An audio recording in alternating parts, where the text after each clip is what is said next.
Dongeng Bahasa Indonesia. Gembala Awan.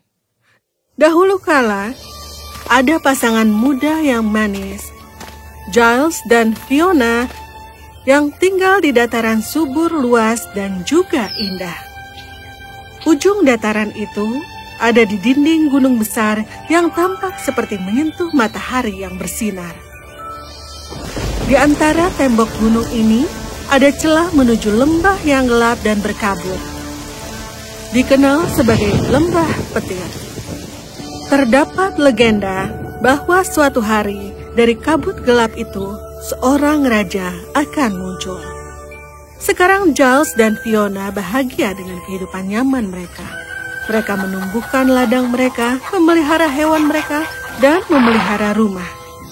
Dan bagaimanapun, mereka selalu bersama. Hingga suatu saat, Fiona memutuskan untuk mengunjungi sepupunya. Aku harus mengirimkan pakaian yang aku buat ini untuk Mabel. Tapi sepertinya itu akan memakan waktu seminggu. Baiklah. Maka Fiona berangkat sambil melambaikan tangan pada suaminya. Giles melewati hari-harinya dengan melakukan pekerjaan rumah secara rutin. Tetapi dia segera mulai merindukan istrinya saat minggu itu berakhir. Fiona akan pulang hari ini. Aku tidak sabar. Dia akan segera tiba. Tapi bahkan saat matahari terbenam, tidak ada tanda-tanda Fiona akan datang. Dan saat hari semakin gelap, badai mulai melanda. Oh tidak. Mungkin dia sedang dalam perjalanan. Lebih baik aku keluar dan menyusulnya. Maka Giles berjalan keluar, berjuang melawan hujan lebat dan juga angin kencang. Ya ampun, ini terlalu kuat. Dia menemukan dirinya terbawa angin dan mendarat di atas awan kecil. Wow, tidak. Dia terbawa melalui lembah yang gelap dan mendaki dinding gunung. Jantungnya berdebar ketakutan. Tidak. Cuaca yang luar biasa. Apa kalian setuju?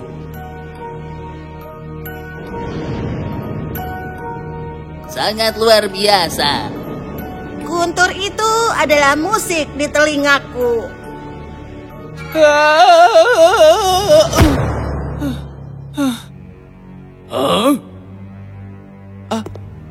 Tempat apa ini? Siapa saja kalian semua?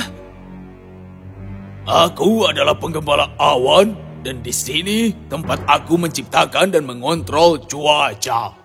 Kau ini siapa? Aku Giles. Aku hanya mencari istriku. Ayo, karena kau bisa melihat semuanya, apakah dia berkata dengan jujur? Ya, Gembala. Aku melihatnya berkeliaran, tetapi dia tersesat dalam badaimu dan terseret ke sini. Istrinya juga telah kembali. Hero, karena kau dapat mendengar semuanya di bawah matahari, beritahu aku apakah dia berkata jujur? Benar, Gembala. Aku mendengar istrinya mengatakan kepadanya bahwa dia akan kembali dalam waktu seminggu, beberapa hari yang lalu. Aku juga mendengar dia bersenandung saat dia kembali. Aku mengerti. Iya. Sekarang, bolehkah aku pergi? Tidak. Kau sudah melihat terlalu banyak. Kau akan tinggal di sini dan bekerja untukku mulai sekarang. Apa? Tidak. Tolong biarkan aku kembali ke istriku. Giles memohon kepada penggembala itu, tetapi dia tidak mau mendengarkan. Besok kau akan mulai bekerja. Io dan Iro akan menjagamu. Tidak. Jadi keesokan paginya, Iro dan Io membawa Giles yang sedang sedih ke puncak gunung yang runtuh dan tampak seperti mangkuk besar di atas awan. Hah? Wow, apa ini? Tempat ini disebut mangkuk cuaca. Disinilah raja kita menciptakan cuaca yang sesuai untuk awan. Mengerti? Wow. Kemarilah, sekarang mari kita tunjukkan sesuatu yang lain. Wow. Oh, tempat apa ini? Di tempat inilah kami menyimpan bahan untuk semua jenis cuaca yang berbeda. Giles memandang dengan kagum pada berbagai botol kaca, beberapa besar dan beberapa kecil berisi petir, badai, dan juga pelangi. Dia melihat dan mengamati bagaimana gembala membuat cuaca yang berbeda dan bahkan dia diizinkan untuk membuat badai sendiri. Aku penasaran apa lagi yang bisa dicampur di sana. Ini dia. Sekarang mari kita lihat apa yang terjadi. Buah segera mulai diseduh dengan campuran. Ini sangat panas. Kalau saja akan hujan limun atau hujan permen. Permen kan tidak jatuh dari langit. Apa ini? Baunya strawberry. Rasanya seperti stroberi. Lemon. Yeay! Giles juga memastikan cuaca tetap baik dan menyenangkan untuk Fiona kesayangannya yang dia tanyakan setiap hari. Iro, Ayo, apa yang sedang istriku lakukan? Dia sedang merawat hewan di peternakanmu. Tapi dia sedih karena aku bisa mendengar dia berkata, betapa aku sangat merindukan Gilesku. Oh, aku sudah di sini selama hampir setahun tanpa ada kesempatan untuk melarikan diri. Giles telah mencoba melarikan diri berkali-kali, tetapi dia dikelilingi oleh jurang yang menyeramkan yang membuatnya menyerah. Suatu hari, dia tiba-tiba mendengar Ayo dan Iro berdua sedang berbisik-bisik. Apa itu? Oh, Giles, aku bisa mendengar seseorang di kejauhan diam-diam berencana untuk menyerang desa dan ingin menghancurkannya besok. Apa? Besok? Aku melihat dia. Dia adalah raja perampok Danau Hitam. Dia sedang mengumpulkan pasukannya. Tidak, aku harus menyelamatkan Fiona. Aku harus memperingatkan mereka semua. Tolong Iro, Ayo, bantu aku. Aku minta maaf, Giles, tapi itu adalah masalah manusia. Kami tidak boleh mengganggu mereka. Giles merasa sangat khawatir, tetapi dia tidak bisa berbuat apa-apa. Akhirnya, dia mendapatkan sebuah ide. Dia keluar dan menyelinap ke ruang penyimpanan. Batu petir, batu es, dan juga petir. Dia mengambil seluruh botol itu dan dengan hati-hati membawa botol-botol di dalam tas ke atas mangkuk cuaca. Sekarang, kumohon berhasil untuk Fiona. Dia mengosongkan semuanya ke dalam mangkuk cuaca, berbotol-botol yang penuh dengan petir dan bahan-bahan badai ditumpahkannya. Dan mulai diseduh dan bercampur membentuk badai yang begitu gelap dan tidak menyenangkan. Sehingga tidak seorang pun pernah mengalami atau melihat hal seperti itu. Campuran itu bekerja dengan baik di awan. Dan mereka meraung seperti 1000 singa yang marah di dalam kandang mereka. Giles bergegas turun dan menunggu arus angin yang tepat. Dan ketika angin itu datang, dia melepaskan badai yang mengamuk ke dalamnya. Oh!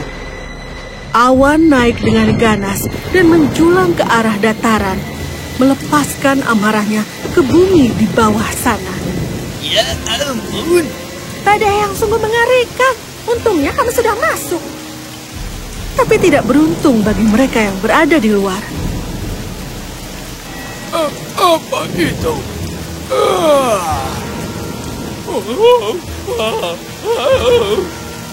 Mundur! Tanah ini dikutuk! Apa? Oh, telingaku tidak pernah mendengar bunyi seperti itu sebelumnya. Badai menerjang dan bahkan mengguncang gunung yang kokoh dan membangunkan sang gembala. Oh, ada apa ini? Dia bergegas menuju mangkuk cuaca, tetapi begitu gelapnya tempat itu sehingga dia tidak bisa melihat kemana dia pergi. Semua pembantu cuaca lainnya ketakutan dan berlari pontang-panting dalam kebingungan. Giles yang sedang melihat semuanya, ragu-ragu memutuskan untuk melarikan diri lagi dengan melompat ke awan badai yang ada di sana. Oh, tidak. Tunggu, dengarkan suaraku.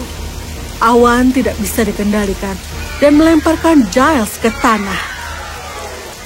Tidak. Dengan itu, Giles berbalik menuju rumahnya. Para perampok telah mundur dan badai mulai sedikit reda. Orang-orang melihat melalui jendela mereka dan melihat Giles keluar dari lembah petir melalui kabut yang gelap. Legenda itu benar. Itu sang raja. Giles! Oh, Giles! Fiona, oh, aku sangat menyesal telah meninggalkanmu. Penduduk desa memuji raja baru mereka dengan gembira, dan segera Giles dan Fiona hidup bahagia bersama di kerajaan baru mereka. Giles dengan bijak melindungi orang yang dia cintai.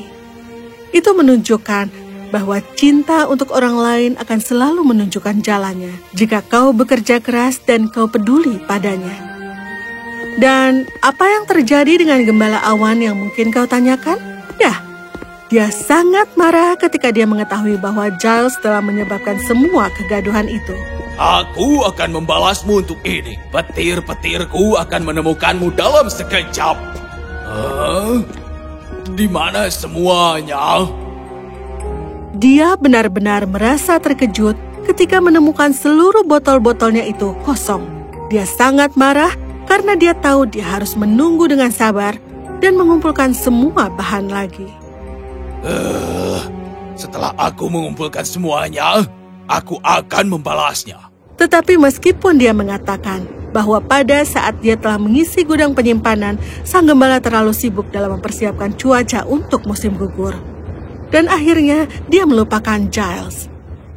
Aku rasa Giles menunjukkan kepada kita bahwa dengan kecerdasan dan pikiran, seseorang selalu dapat melewati badai.